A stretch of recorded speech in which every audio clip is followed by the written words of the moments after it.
Disclaimer: J.K. Rowling can break out of Azkaban without a wand. Mass breakout from Azkaban! Hermione yelped and nearly dropped her tea when she saw the headline at the top of the Daily Prophet. Her parents rushed to see what was wrong and gasped at the sight. Beneath the banner headline were 11 wanted posters for 11 formerly captured Death Eaters. Bellatrix Lestrange, convicted of the torture and permanent incapacitation of Rs. Frank and Alice Longbottom. Neville's parents, Hermione explained to her parents. Neville wouldn't be having a good day today. She noted that Bellatrix's husband and brother-in-law were also on the list, although she looked crazier than the lot of them together.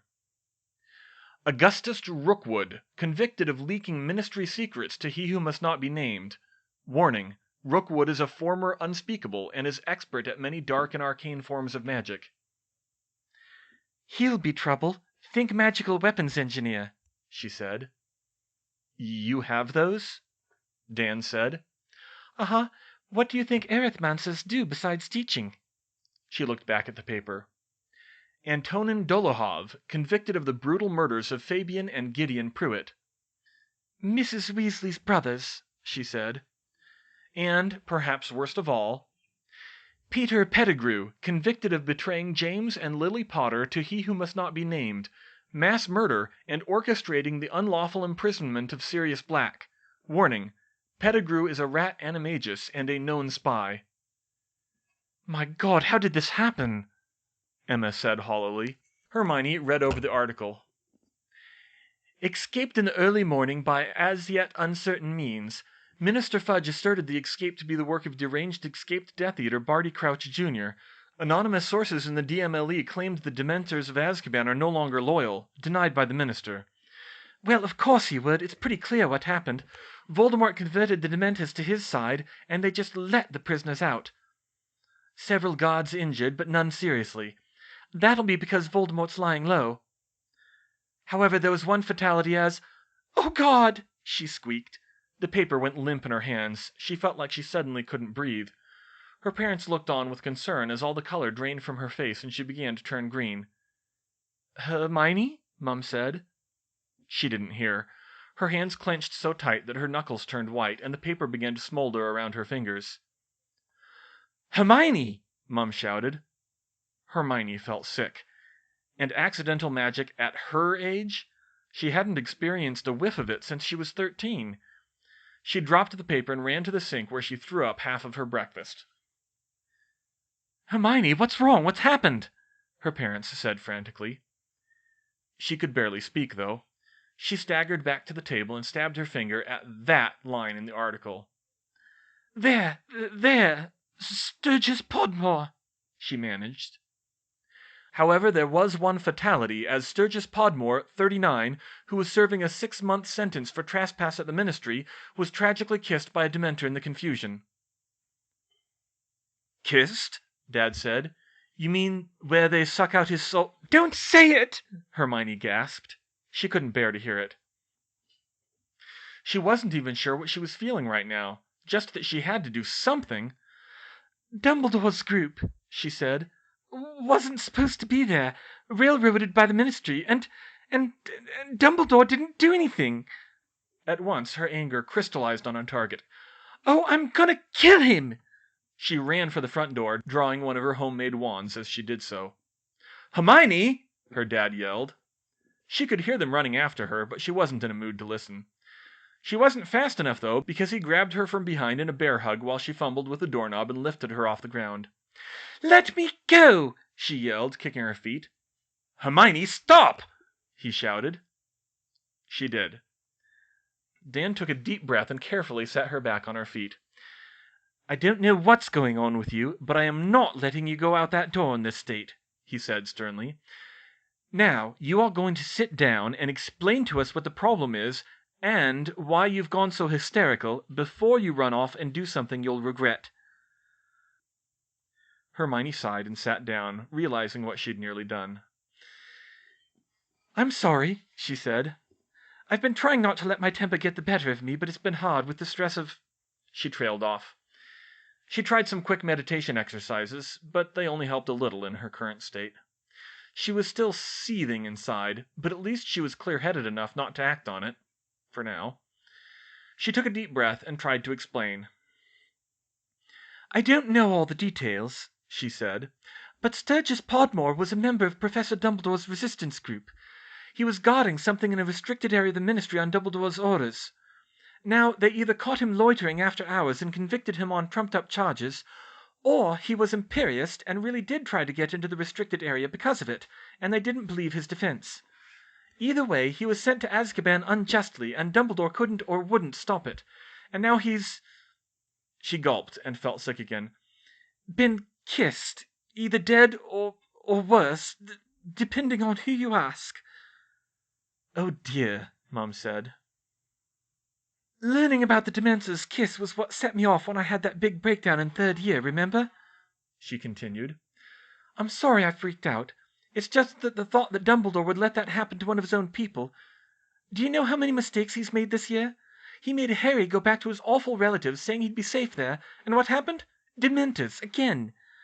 He told us not to write to Harry and didn't tell us why, and so I went over his head, never knowing there was a legitimate reason.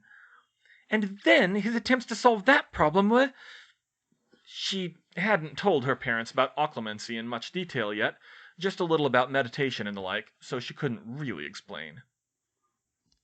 "Okay, we understand you have some problems with Professor Dumbledore," Dad said, "but that doesn't excuse you storming off with your wand out right after you were just sick."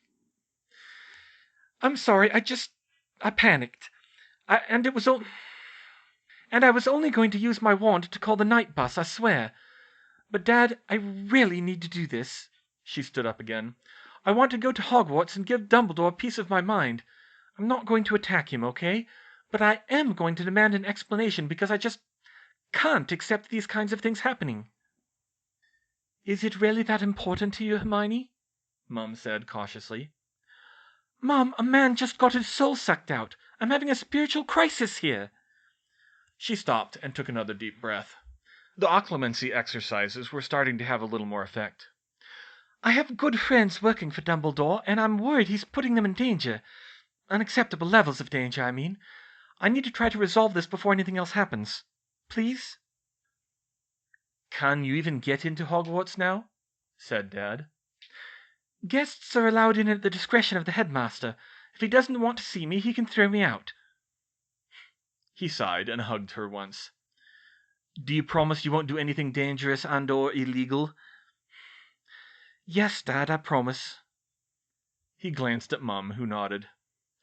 "Then fine, it sounds like this is very important to you. But we expect a full account when you get back. And we expect you to control yourself better in the future." "All right. Thanks, Mum. Thanks, Dad. I'll probably be back in time for lunch." She turned and walked out the front door, calmly this time, and called the night bus at the curb. "Where to, miss?" the conductor said as she pushed on board. Hermione was going to say the first stop with a public flu, but she looked and saw that the bus was nearly empty. Probably not many people traveling with 11 more Death Eaters on the loose. Silly, really, but they didn't know Voldemort, and therefore the Death Eaters were lying low. "The gates of Hogwarts," she said, calculating the odds that waiting for her stop would be faster than walking from Hogsmeade. "Late getting back to school?" Stan said. "Independent study," she answered curtly, and took her seat. She tried to think clearly amid the bangs and mad driving of the bus. She was still stewing over how awful what happened was. Somehow, Sturgis Podmore being kissed felt worse to her than 11 dangerous criminals escaping prison. Silly, perhaps, but right now it was her top priority. Dumbledore had let this happen. He had thrown one of his own to the proverbial wolves. That wasn't right. She needed to sort this out. Goodness, what was she going to say to him? Oh, she would listen to his explanation as calmly as she could, and she could guess at least part of it already. But she wasn't sure if it could ever be enough. She didn't know if she could ever fully trust Dumbledore after this. What else was he capable of? What other secrets was he keeping? She reached the gates of Hogwarts and took out the Mathemagician's map. It was a little risky, crossing the grounds in broad daylight. If Umbridge spotted her, there could be trouble. but using her map, she made it to Dumbledore's office without being noticed. She gave the password he had told her for their meeting on Saturday, Chocoballs, and was relieved to find he was actually in his office. She hadn't thought about that until she got there. She felt her anger surge again upon seeing the old man's face, but she forced it down the best she could. She quickly noted that Dumbledore looked shaken himself. She knew he must be having a hard time today with everything that was going on, but she was having a hard time caring just now. "Hermione?" Dumbledore said inquisitively. Hermione held up the front page of the Daily Prophet, clutched in her trembling hand. "Sturgis Podmore," she ground out. Dumbledore sighed and motioned to an empty chair. "Please have a seat, Hermione. I know you must be feeling very distressed. Septima told me in your 3rd year that you had a very bad reaction to learning the truth about Dementors.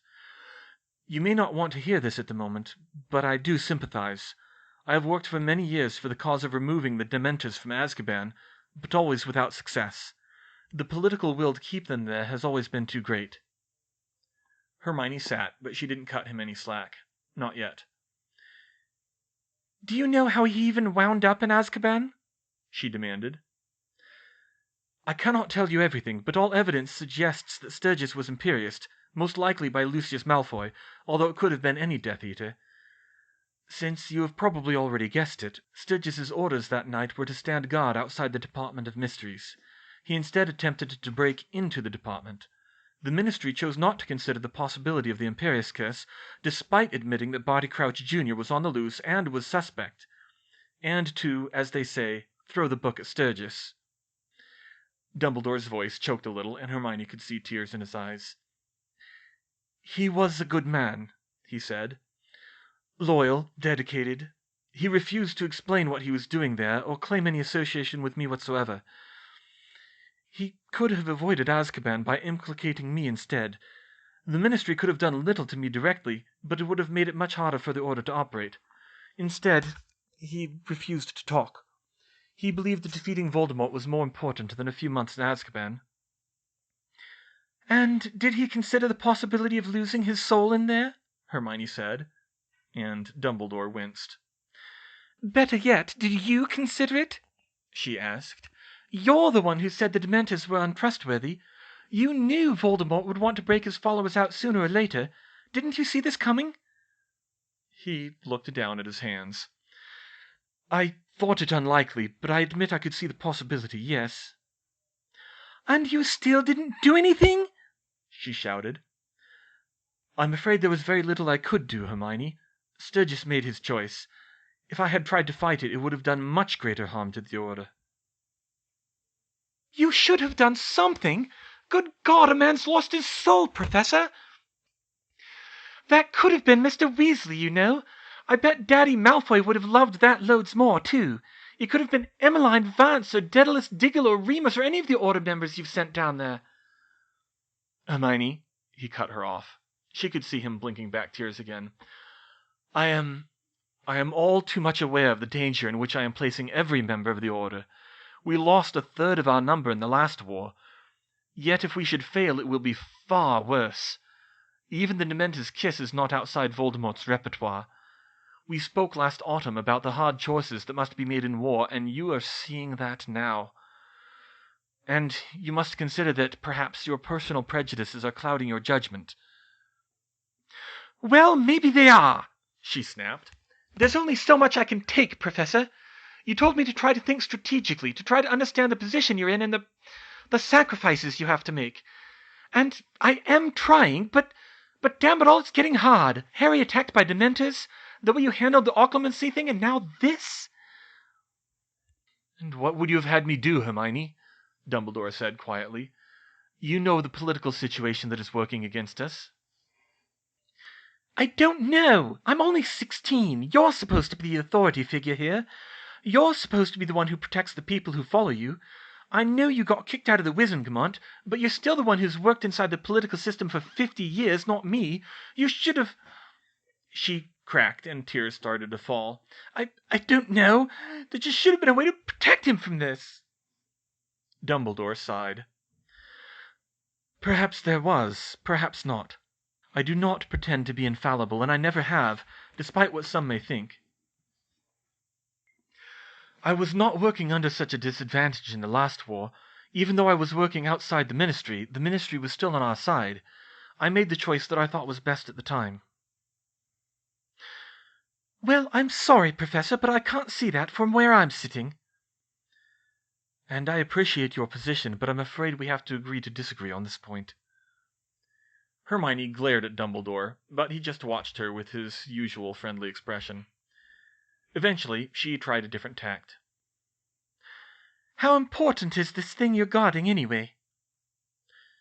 I assure you it is of the highest importance. It is the one thing that is preventing Voldemort from striking openly. Hermione was about to accept that before she spotted the flaw in the argument. She took a minute to think it through, and then said, How much strategic value is there in that, if the Ministry won't admit he's back until he does, Professor? Yes, I can see your line of reasoning, Hermione, but it is more important than ever now that Azkaban has been breached. Now there is no excuse for the Ministry not to build up its forces to fight the escaped Death Eaters.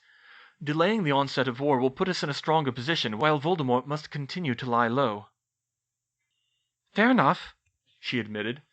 But what's the point of even having a guard there? If the Death Eaters come in force, they wouldn't stand a chance. Guard may have been an ill choice of words. Their function is more of a lookout to alert the Order if Voldemort tries something, either to respond without going through the Ministry channels if we must, or, conversely, to alert the Ministry to Voldemort's return if we can. And do you think that was worth it? She said, coldly. I thought it was worth the risk at the time, he replied. Fancy way of saying yes, she grumbled.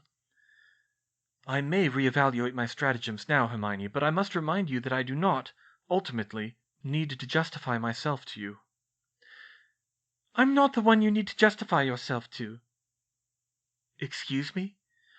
Professor Dumbledore, I don't know what faith you follow, but in mine there is an ultimate judge. One who is rather interested in matters of the soul, in fact. Now, I've read up on Dementors, and of the various theories of what the Dementor's kiss does to the soul, death is the kindest thing on the list.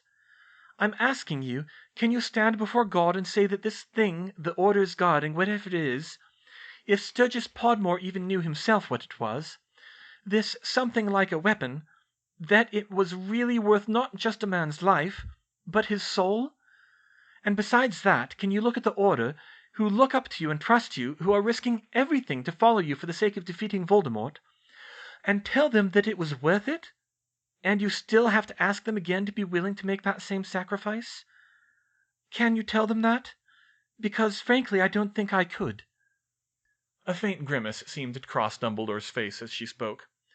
She felt a little bad about it, because he was clearly hurting from Podmore's death and the mass breakout as well, but she didn't let up. When she was done, he bowed his head slightly. I wish I had a better answer for you, Hermione, he said.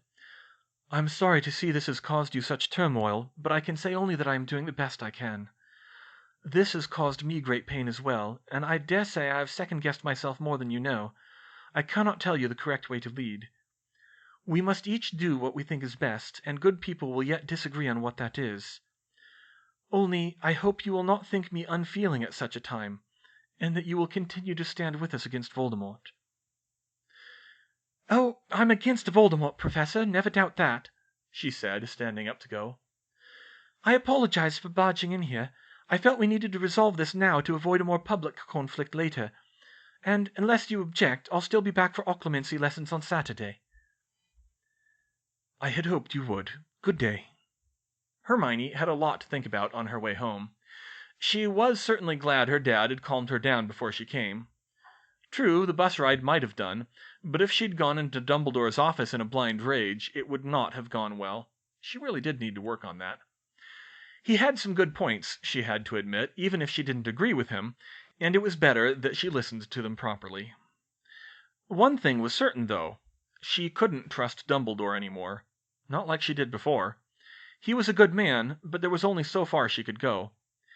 Yes, she could trust that they were on the same side against Voldemort and the Ministry's obstructionism, but she couldn't follow him like the Order did, and she was more anxious than ever about her friends who were part of it. And here she was, one of the co-founders of Dumbledore's army. But no, she couldn't lead the way he did. Like he'd said, she would have to find her own way to lead. Was she a leader? She wondered. She was one in the DA. She had done most of the planning and a fair part of the teaching. She'd made the executive decisions about what to do with her spells. But could she handle it if her role grew? What would she have done about Sturgis Podmore in Dumbledore's shoes? Well, she certainly would have arranged a better communication system. Mr. Weasley shouldn't have had to rely on luck to get out of there alive. No system was foolproof, but there was a decent chance even her D.A. gallons would have done the trick. As she rode back, the germ of an idea began to form in Hermione's mind, and she decided to act. It was time to take matters into her own hands. She would be at headquarters the next 2 days, so she had that long to plan. Then it would be time to get to work. Potions. Mr. Weasley, it's good to see you home from the hospital. How are you feeling? Right as rain, Mr. Weasley said, greeting Hermione warmly. They say I need another week before I can go back to work, but you know how healers are, overcautious. But fortunately I report to Amelia Bones instead of Fudge, so I don't have to worry about getting sacked just yet. That's good, I guess, Hermione said. And isn't this unexpected? He changed the subject. I didn't take you for one to go the private tutoring route, at least not this late in your schooling. It was the best option for me. My parents don't feel too warmly towards Hogwarts after the 3 years I spent there, and I don't feel too warmly towards what Umbridge has turned it into. I was just lucky Professor Slughorn was willing to teach me. I never cared for being holed up 1,000 miles away at Beauxbatons. Well, we're happy to see you around, Hermione dear, Mrs. Weasley cut in. Anything for breakfast? Oh, no, thank you, Mrs. Weasley. I already ate. Hermione had half expected Mrs. Weasley to make a comment about dropping out of Hogwarts, or about doing magic outside of school, but of course she understood the situation. Still, she expected to get an earful if the twins were to decide they'd had enough one day, which was very possible. Just holler if you need anything, then, Mrs. Weasley said, and I'll be here if you need an extra hand with the lessons, Professor. I'll keep that in mind, Molly, Slughorn said. I dare say if you've kept your potion skills as sharp as your cooking skills, you could probably teach a lot of it. Mrs. Weasley blushed. Well, I try, she said, and I was a pretty good hand at defense in my day, too, so just call if you need anything. Mrs. Weasley? A defense expert? Hermione almost couldn't believe it. But then she must be in the order for a reason. Will do, Molly, Slughorn replied. Now, Miss Granger, I've acquired a copy of your transcripts from Beauxbatons. Very impressive. All excellent marks, of course. I don't have a complete record from Hogwarts, but no matter. I thought we would have the practical lessons down here in the kitchen, where it's easy to clean up, and do the theory portion in the drawing room. Except for defense, of course. Molly doesn't want us throwing hexes around the food. It'll be a bit cramped, but Mr. Black managed to clear enough space in the attic to practice the spells. That sounds good to me, sir, Hermione agreed. Excellent. Let's start with the potions then, shall we? You brought your kit, I hope? Of course. She quickly retrieved her collapsible cauldron, ingredients, and preparation equipment from her overnight bag. However, Slughorn frowned when he saw the cauldron. Oh dear, still using pewter, I see. Yes, the supply list never specified anything else. Yes, that's because pewter's the cheapest, and the books are always written with pewter in mind.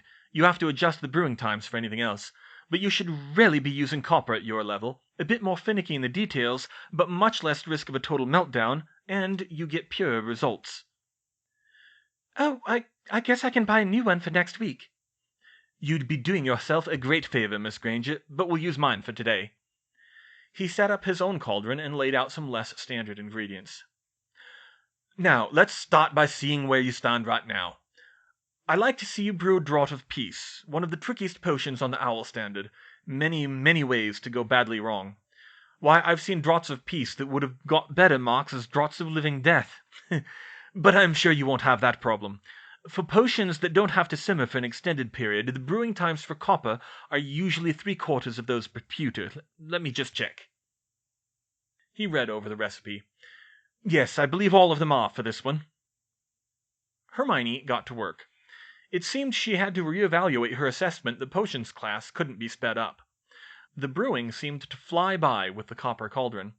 She felt more challenged than she had in a long time, simply because she had to prepare the ingredients and react to changes that much faster, but she pushed through it. She looked over and saw Mrs. Weasley nodding along with the process. Perhaps she ought to talk to her sometime, too. After what seemed like no time at all, she got the potion done without a hitch, just as she had done at the beginning of last term. "Very good progress," Slughorn said, eyeing the light silver vapor rising from the cauldron.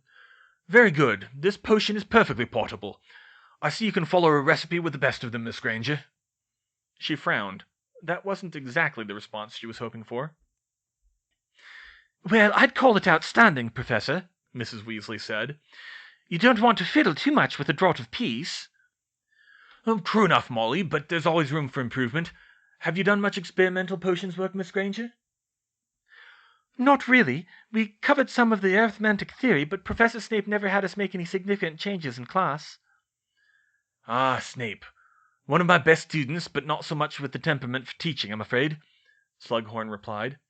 "Your potion is excellent as it is, but the true art of potions is to adapt and experiment. The books are usually written with standard protocols, simplifying the process, making potions that are just good enough in the name of ease of brewing and ease of remembering. Using 12 beans when 13 would be better, leaving out a few irregular stirs, and so on. And even more important, they don't account for the natural variation in ingredients. You might need a little more or a little less of something for a particular batch, depending on the quality. At owl level, you will usually only be expected to follow the recipe, but at newt level, you'll be expected to be able to make small improvements on the printed text, and that's a good habit to start now." Hermione was surprised. She'd studied the theory, but she'd never thought much about it. This was a spin on potions she hadn't heard before. "Of course, draught of peace is very fiddly, so there's not much you can do with it. But you could, for example, dilute the syrup of hellebore by a factor of 4, and add 7 drops instead of the 2 concentrated ones to arithmetically balance it. Still, you are an excellent brewer, Miss Granger. I wonder, what would you say is the most complicated potion you've brewed?" Hermione eyed Mrs. Weasley warily. Professor Slughorn seemed indulgent enough to get away with telling him, but she couldn't say it in front of her. She leaned closer to him and mouthed, "Ask me upstairs." Slughorn raised an eyebrow interestedly, but he let it go for the time being. Transfiguration. "Now, I know your theoretical knowledge of transfiguration is unsurpassed, thanks to your recent papers, but let's see how you are with the practical work. One of the most important parts of the OWL standard is a complete proficiency with vanishing spells. How far did you get in class last term?" "I got up to conjured kittens, Professor." "I see. Why don't you demonstrate for me now?" He conjured up a tabby kitten on the spot, and Hermione easily returned the magical construct to non-being, much to his delight. He asked her to perform a few more fifth-year spells, such as the Gemino charm, stopping when she reached the limit of her knowledge. They were wrapping up the lesson when she suggested, "Actually, Professor, while we're on the subject, there's an experiment I've been wanting to try." "Oh, an experiment? Still making waves, are you?" "Probably nothing momentous," she said. "You might even know the answer already, but it might be easier to just show you." "I'll be back in a minute." She went upstairs to track down Sirius. "Hey, Hermione, taking a break?" he asked.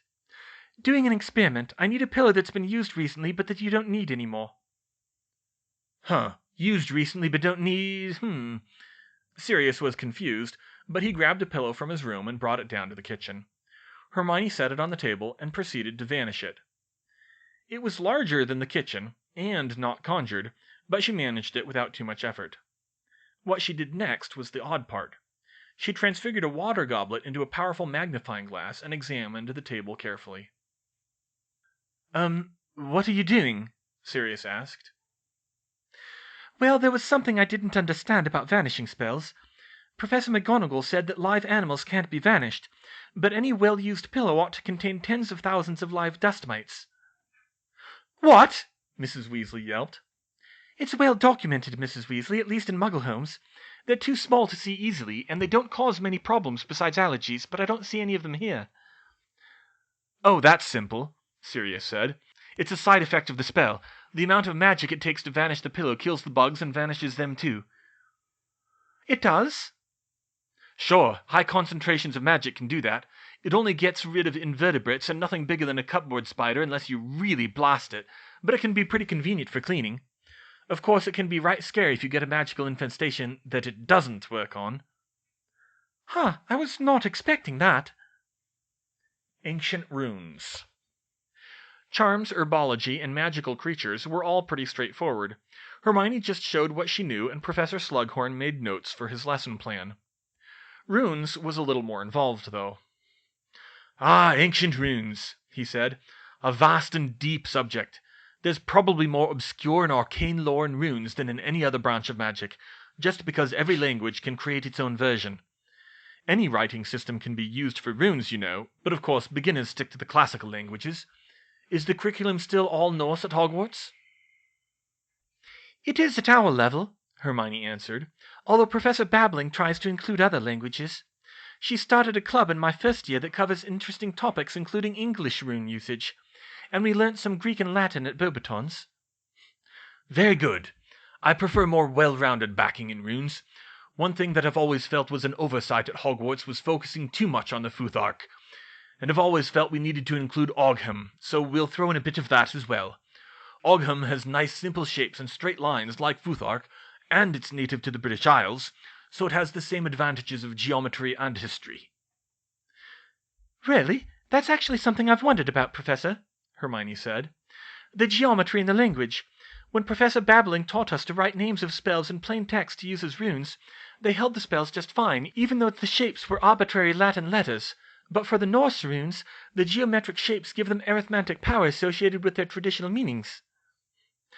"Yes, indeed, Miss Granger.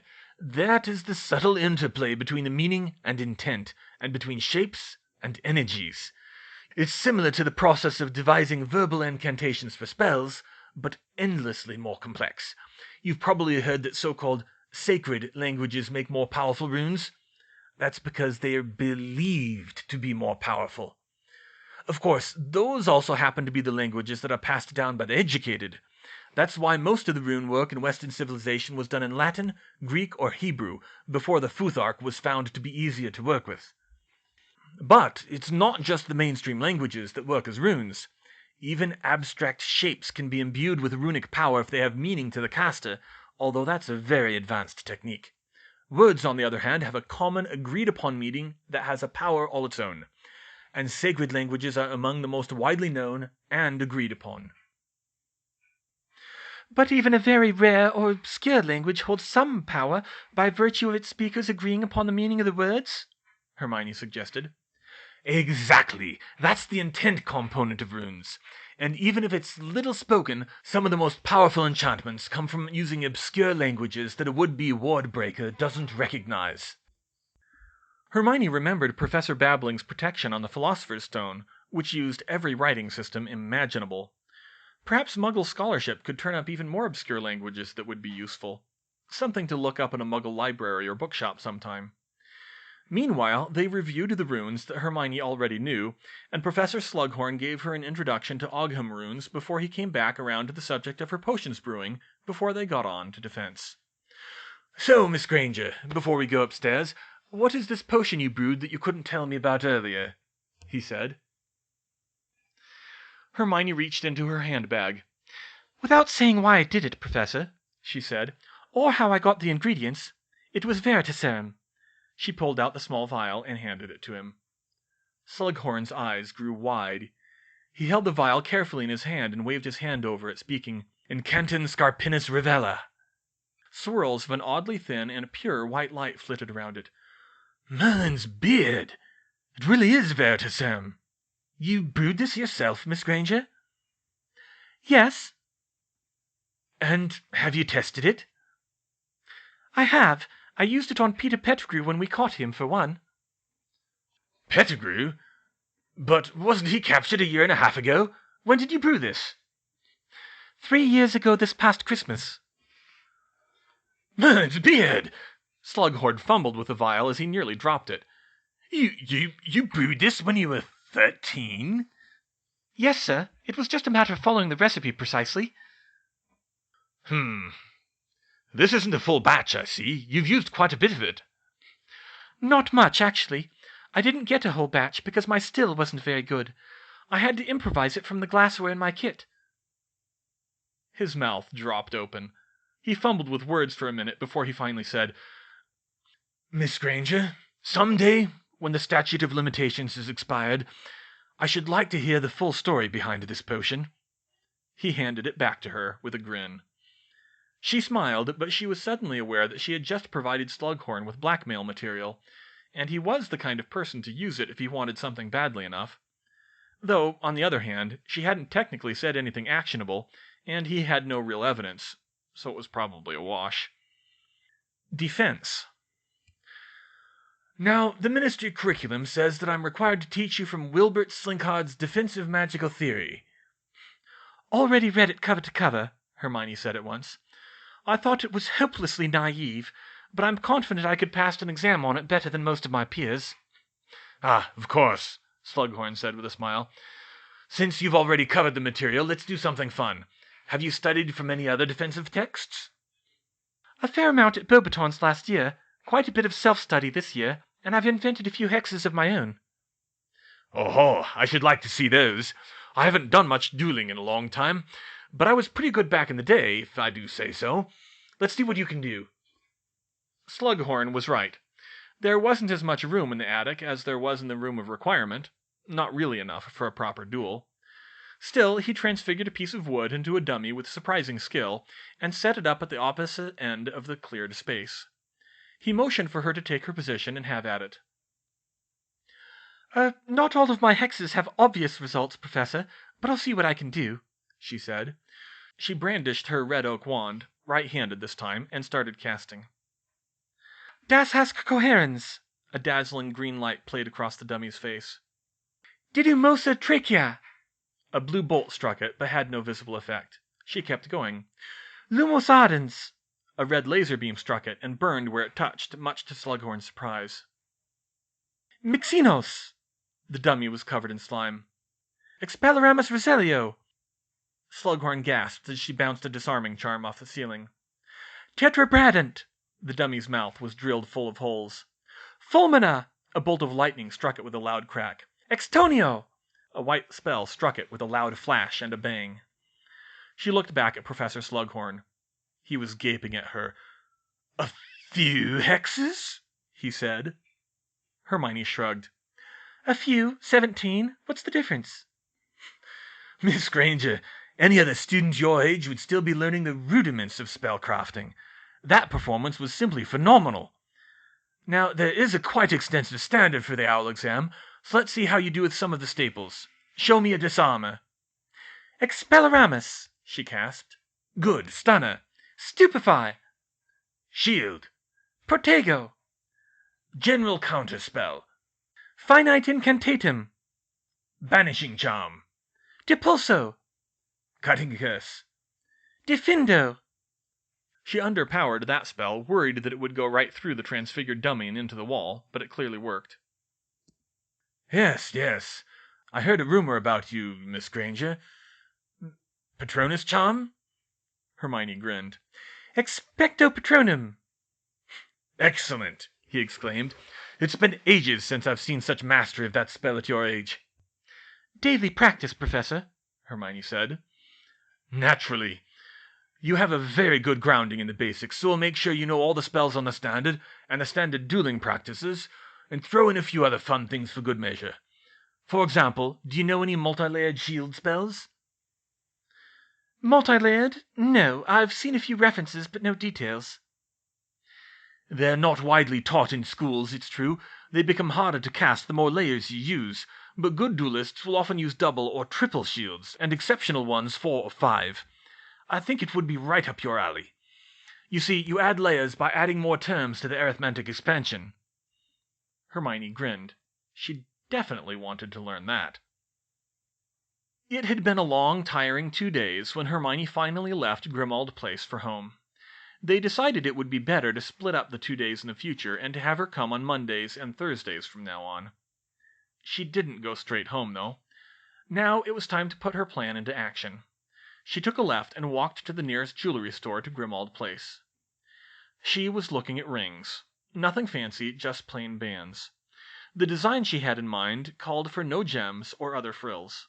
She was briefly surprised, however, to find that even the cheapest plain gold bands were about £100, except for the very thin ones. She would have thought that without any gems and relatively low manufacturing costs... No, now that she thought about it, the price of gold really would make it that high. She wouldn't be able to afford that. Her income stream wasn't great after paying Dobby's salary, and neither gold nor silver was worth the effort to filter from soil. She'd checked. She looked around for something cheaper, but there wasn't much available. "Anything I can help you with, miss?" She looked up and saw the jeweler approaching her. She motioned down to the case. "I'm just looking for something cheap," she said. "Plain gold. It's not for anything special." "Well, you won't find much cheaper in solid gold, I'm afraid, but I have some gold-plated bands over here at very reasonable rates," he said. She looked at the case the jeweler was pointing to and saw that the gold-plated bands started at about £10. And actually, gold-plated would be a lot easier to resize with magic.